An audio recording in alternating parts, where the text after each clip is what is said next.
감당할 수 있겠느냐? 누가 얻은 말이다. 이곳을 유배지로 지정한다. 당과 통하는 자는 죽어야 한다. 오늘도 채널 어른과 함께 해주신 여러분 환영합니다. 지금 듣고 계신 여러분 중 혹시 오늘 서울 강남 한복판 그 화려한 압구정동을 지나오신 분 계신가요? 네, 아마 꽤 많으실 것 같은데요. 그렇죠.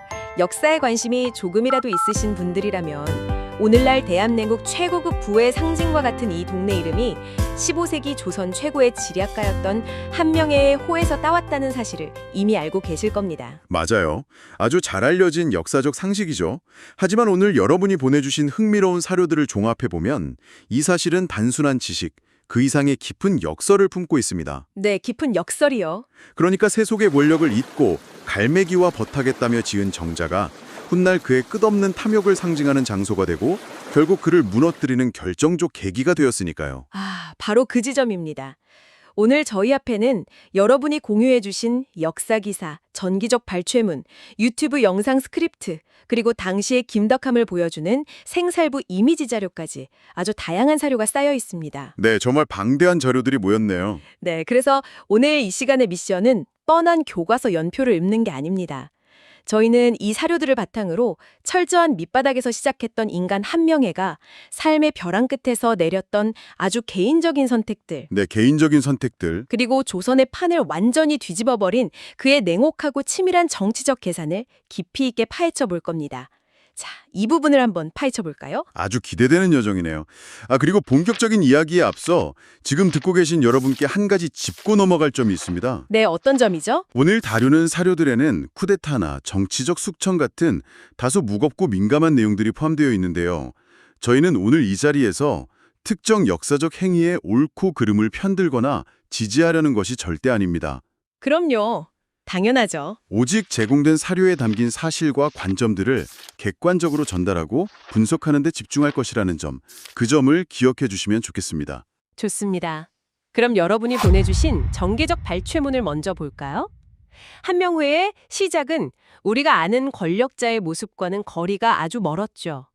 오히려 절망에 가까웠다고 해야 할까요? 네, 발췌문의 묘사를 보면 정말 참담한 수준입니다.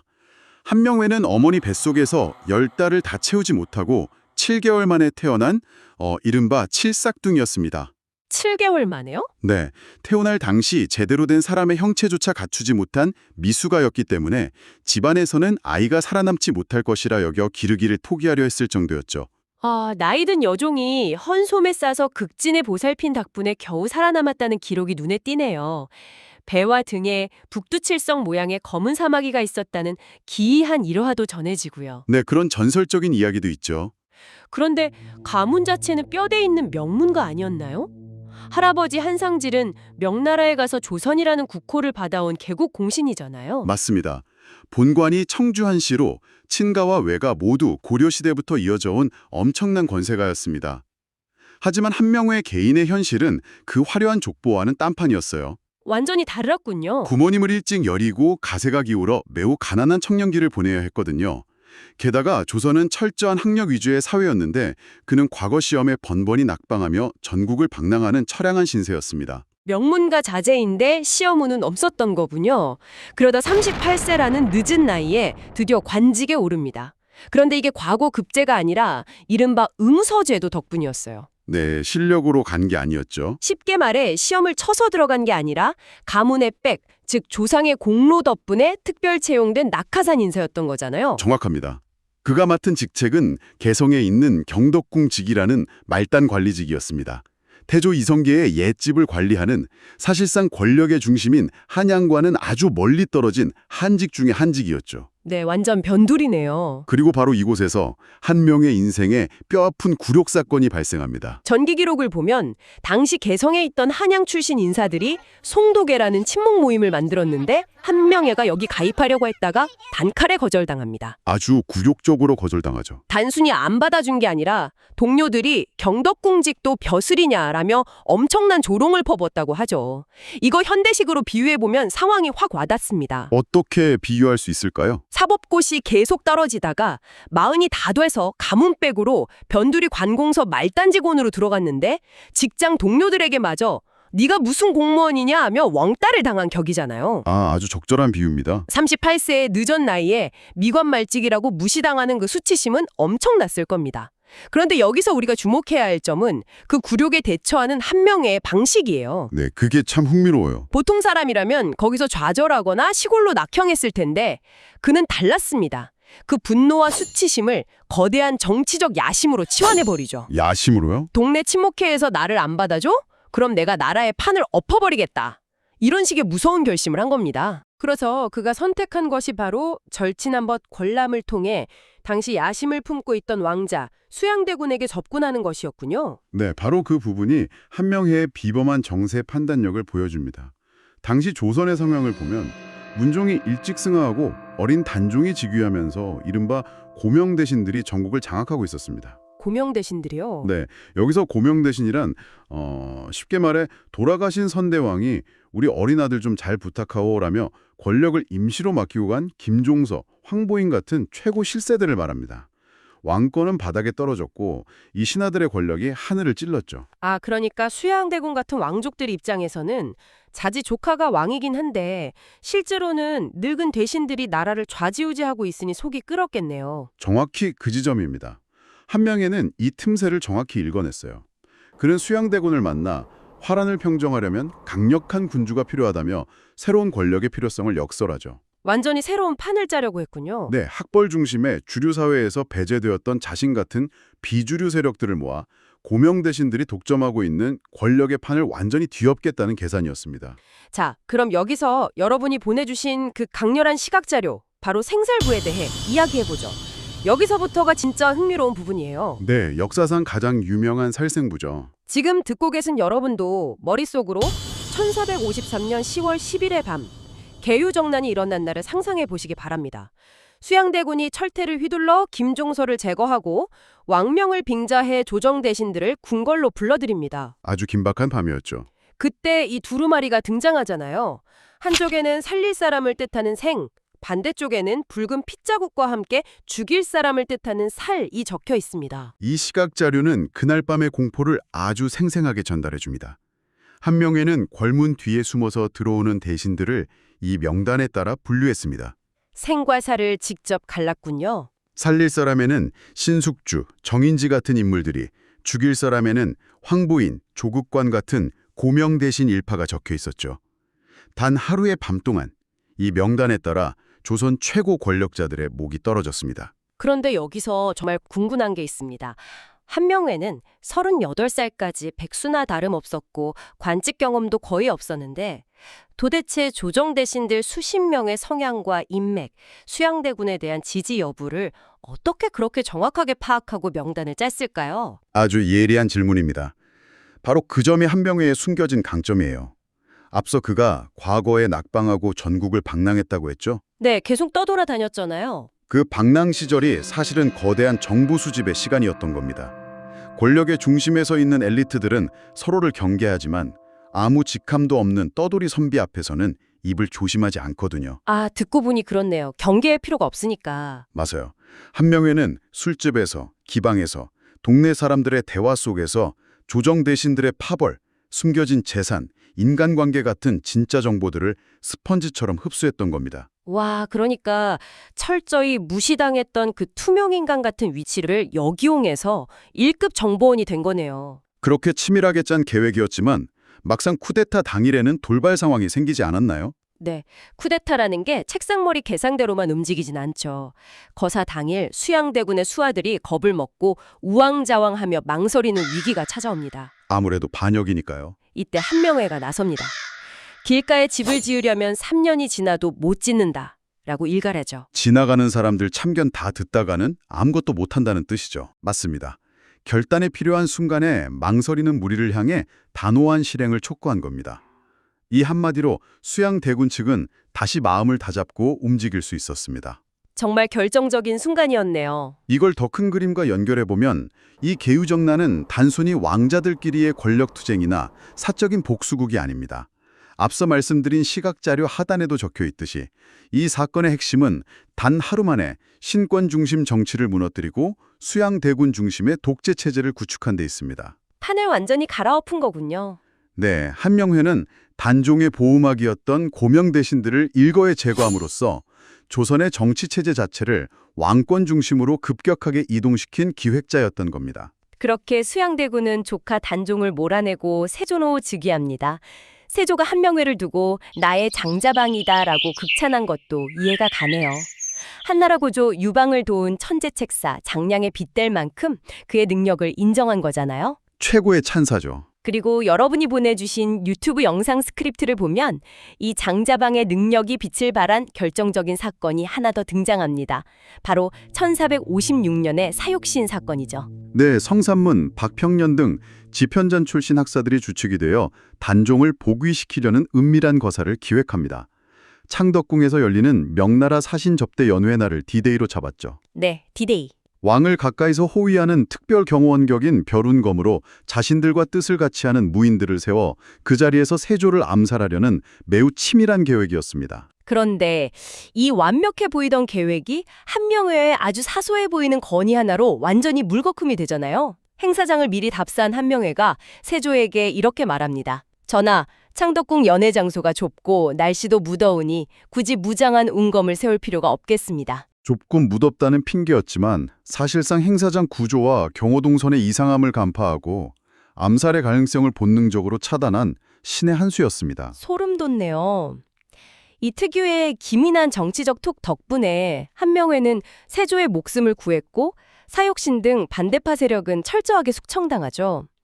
이 사건 이후 한명회는 그저 꾀자마는 책사를 넘어 세조 정권의 대체 불가능한 핵심으로 자리 잡습니다. 그리고 권력을 다지는 방식도 정말 철저했어요. 유튜브 스크립트 후반부를 보면 자신과 함께 정난을 일으킨 동지들과 겹사돈을 맺는 것은 물론이고 자신의 딸 둘을 왕비로 만들잖아요. 네, 엄청난 권력력이죠. 셋째 딸을 예종에게, 넷째 딸을 성종에게 시집 보냅니다. 조선 역사상 유일무이하게 두 명의 왕의 장인, 즉 국구의 지위에 오른 인물이 바로 한명회입니다. 그래서 이게 다 무슨 의미일까요? 여기서 한명회의 또 다른 진면목이 드러납니다. 그는 단순히 반대파를 숙청하는 무자비한 행동대장으로만 남지 않았습니다. 행동대장 이상이었다. 음서 출신으로 실무 행정의 바닥부터 경험했던 그는 서류와 행정, 제도를 통해 권력을 관리하는 법을 알았습니다. 쿠데타로 정권을 잡은 이른바 훈구 세력, 즉 새롭게 기득권이 된 보수 대신들을 하나의 굳건한 카르텔로 묶어내고 그 정점에 자신이 앉은 것이죠. 듣고 보니 그러네요. 세조부터 성종시대까지 불과 20년도 안 되는 짧은 기간 동안 공신 책봉이 5번 있었는데 한명회는 무려 4번이나 1등 공신에 올랐다는 기록이 있습니다. 이건 결코 운이 좋아서가 아니죠. 철저한 계산의 결과죠. 살생부를 작성할 때부터 좁고 덥다며 벼룬검을 치울 때부터 딸들을 왕비로 만들고 제도를 정비할 때까지 그의 삶은 뼛속까지 계산된 생존과 권력을 향한 멈추지 않는 정치적 행보였던 겁니다. 아주 정확한 분석입니다. 당시 사람들은 한명회의 권세를 두고 날아가는 새도 떨어뜨릴 수 있다고 비유했습니다. 어린 송종이 즉위했을 때는 왕을 대신해 정무를 결재하는 원상의 자리에서 국정을 좌지우지했죠. 그야말로 1인지 하마 아닌지 상이네요. 네, 무소불위의 권력이었습니다. 그런데 이렇게 치밀했던 그의 계산도 결국 가장 높은 곳에서 치명적인 오류를 일으키기 시작합니다. 그 무대가 바로 오늘 저희가 처음 언급했던 압구정입니다. 압구정, 한명회가 권력의 정점에서 여생을 보내기 위해 한강변에 지은 화려한 정자죠. 이름의 뜻이 친할 앞에 갈매기구, 즉 갈매기와 친하게 지내며 세속의 권력을 잇고 조용히 살겠다는 건데? 네, 이름은 아주 겸손하죠. 여러분, 사료에 나타난 실제 압구정의 모습은 어땠을까요? 완전히 반대였습니다. 네, 완벽한 모순이었죠. 은퇴를 선언하듯 지은 정자였지만 워낙 경치가 좋고 한명회의 권세가 대단하다 보니 수많은 문객과 권력자들, 심지어 중국에서 온 사신들까지 앞다투어 찾아가는 정치의 1번지가 되어버렸습니다. 핫플레이스가 됐네요. 세속을 잇겠다는 곳이 조선에서 가장 세속적인 욕망이 들끓는 집결지가 된 셈이죠. 그리고 1481년 이 압구정에서 한명회의 인생 최대의 정치적 오판이 폭발합니다. 중국 명나라 사신이 조선에 와서 그 유명한 압구정을 구경하고 싶다고 요청한 사건이죠. 이때 한명회가 자신의 사위인 성종에게 아주 무리한 부탁을 해요. 네, 아주 치명적인 실수였죠. 정자가 좁아 사신 접대가 불편하니 왕이 쓰시는 전용 텐트인 용봉 차이를 빌려주십시오. 이 대복 현대식으로 상상해보면 진짜 기가 막힙니다. 장인어른이 자기 집 홈파티에 쓰겠다고 사위한테 차 좀 빌려달라고 했는데 그 사위가 대통령이고 차가 대통령 전용기인 에어포스 1인 거예요. 하하, 아주 뼈를 때리는 비유네요. 용봉차일은 단순한 천막이 아니라 조선 왕실의 권위, 왕 그 자체를 상징하는 물건이었습니다. 왕이 상징물이군요. 신하가 그것도 아무리 왕의 장인이라지만 개인 정자의 파티를 위해 왕의 물건을 요구한 것은 선을 한참 넘은 오만함이었죠. 단연히 성종은 불쾌해하며 이를 단칼에 거절해버립니다. 그런데 거절당한 한명회의 반응이 더 가관입니다. 화를 내면서 아내의 병을 핑계로 국가공식연회에 불참해버리잖아요. 사위인 왕을 상대로 내 말 안 들어줘. 그럼 나 오늘 출근하네. 하고 기싸움을 벌인 겁니다. 정말 유치한 반응이죠. 그렇게 머리가 잘 돌아가던 천재 택사가 왜 이렇게 유치하고 뻔한 무리수를 두었을까요? 이건 아주 중요한 질문을 던지게 하죠. 단순히 텐트 하나 때문이 아닙니다. 한명회의 막강한 그늘 아래서 왕위에 올랐던 어린 성종이 이제는 성인이 되어 진정한 조선의 왕으로서 홀로 서기를 시작한 겁니다. 아, 훈구 세력의 꼭두각시에서 벗어나려 했던 거군요. 맞습니다. 성종은 왕권을 확립하기 위해 자신을 억누르던 거대한 훈구 카르텔, 그 상징인 장인 한명회를 천외하면 했습니다. 때마침 성종이 새롭게 키워낸 언론기관, 즉 오늘날의 검찰이나 감사원 역할을 하던 대관들이 한명회의 이 오만한 행동을 물고 늘어집니다. 타이밍이 기가 막히네요. 빗발치는 탈핵 상소 속에서 성종은 더 이상 그를 감싸주지 않았습니다. 역사적 전환점이 바로 이 압구정 텐트 사건이었던 겁니다. 평생을 치밀하게 계산했던 한명회였지만 다자란 사위의 왕권 의지라는 마지막 변수 앞에서는 계산이 빗나간 것이죠. 세상이 어디에 있다고 보는가라는 물음에 이 손 안에 있소이다 라고 답했던 그 거대한 야심가도 흘러가는 세월과 권력의 이동 앞에서는 어쩔 수 없었습니다. 결국 한명회는 쓸쓸히 정치 일선에서 물러나고 1487년 73세의 나이로 세상을 떠납니다. 네, 권력의 무상함이죠. 그런데 여러분, 여기서 끝이 아닙니다. 이 권력자의 진짜 비참한 결말은 그가 죽은 뒤에 찾아옵니다. 네, 그가 사망하고 17년이 지난 후인 1504년 조선 역사상 가장 잔혹한 피바람 중 하나인 갑작사화가 일어납니다. 당시 왕이었던 연산군은 자신의 친어머니인 폐비 윤씨가 독약을 마시고 사사되는 과정에 한명회가 배우로 연루되었다며 무덤 속에 있던 그의 시신을 파헤치라고 명령합니다. 시신을 무덤에서 꺼내 목을 자르고 길거리에 내거는 끔찍한 형벌, 바로 부관참시를 당한 것이죠.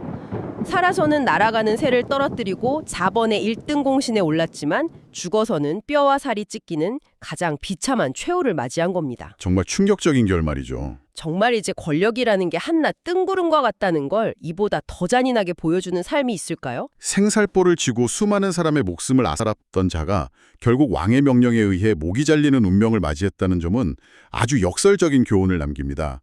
불의한 방법으로 얻은 권력이 얼마나 위태로운 모래성인지 보여주는 강력한 역사의 경고죠. 철저한 경고네요. 평생을 치밀하게 계산하며 살았지만 사후 17년 뒤의 비극까지는 계산하지 못한 그의 한계이기도 합니다. 오늘 채널 어른과 함께 이 흥미로운 여정을 함께 하신 여러분, 앞으로 서울 강남 그 화려한 압구정 거리를 걸으실 때면 한 번쯤 떠올려 보시기 바랍니다. 오늘날 부와 욕망의 상징이 된 그 자리가 한때 밑바닥에서 시작해 무소불위의 권력을 거머쥐었으나 끝내 부관참시라는 허망한 결말을 맞이한 한 인간의 뼈아픈 권력 투쟁의 무대였다는 사실을요. 역사는 그저 과거의 기록이 아니라 인간의 본성과 욕망을 비추는 가장 선명한 거울이니까요. 오늘 우리가 살펴본 한명회의 개인적인 선택과 정치적 계산의 결과가 지금 우리 시대의 권력과 삶의 방식에 대해서도 묵직한 질문을 던져주는 것 같습니다. 자, 마지막으로 여러분 스스로 한번 고민해 보실 만한 도발적인 사실 하나를 던져드리며 오늘 이 시간 마무리할까 합니다. 오늘 저희가 다루지 않았던 사려의 마지막 조각인데요. 희대의 간신이자 쿠데타의 주역인 한명회가 권력을 쥐고 백성들을 통제하고 감시하기 위해 만든 행정제도가 있습니다. 아, 그 제도 말씀이시군요. 바로 면리제와 오가작통법인데요. 놀랍게도 이 제도는 조선시대를 넘어 일제강점기를 거치고 오늘날 대한민국, 우리가 살아가는 행정구역 시스템인 읍, 면, 동, 뇌 구조에까지 그대로 살아남아 있습니다. 네, 지금까지도 쓰이고 있죠. 수많은 사람의 피를 묻힌 살생부의 주역이 아이러니하게도 수백 년이 지난 지금 여러분과 제가 매일 밥을 먹고 잠을 자는 동네 밑그림을 디자인한 사람이라는 사실. 이 기막힌 역사의 모순 속에서 여러분은 어떤 생각이 드시나요? 오늘 채널 어른과 함께한 이 깊이 있는 여정이 여러분의 일상에 흥미로운 통찰이 되기를 바랍니다. 뜻깊은 시간이었습니다. 끝까지 귀 기울여 주신 여러분 감사합니다.